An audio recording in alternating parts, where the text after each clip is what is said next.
எங்கள் தினசரி அப்பம். வனாந்தரமும் வறண்ட நிலமும் மகிழ்ந்து கடுவெளி கழித்து புஷ்பத்தைப் போல் செழிக்கும்.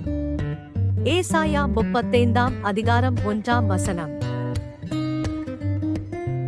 பிரியமானவர்களே, உங்கள் வாழ்க்கையை செழிப்பான ஒரு வயல்வெளியாய் ஆண்டவர் மாற்றப் போகிறார்.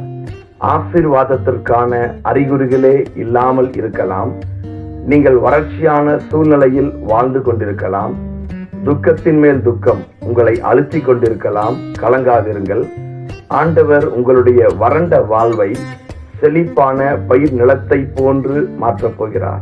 ஆம், விளையச் செய்கிற தேவனாலே எல்லாம் ஆகும். பிரியமானவர்களே, சோர்ந்து போகாதிருங்கள். ஆண்டவர் உங்களை நித்தமும் நடத்துவார். உங்களுடைய அங்கலாய்ப்புகள் மாறும். உங்களுடைய வறண்ட சூழ்நிலைகளை ஆண்டவர் மாற்றி ஒரு செழிப்பான வயல்வெளியை போல உங்களை செழித்து ஓங்கச் செய்வார். விசுவாசியுங்கள், உங்கள் வறண்ட வாழ்வு மாறுவதை காண்பீர்கள். ஆமென்.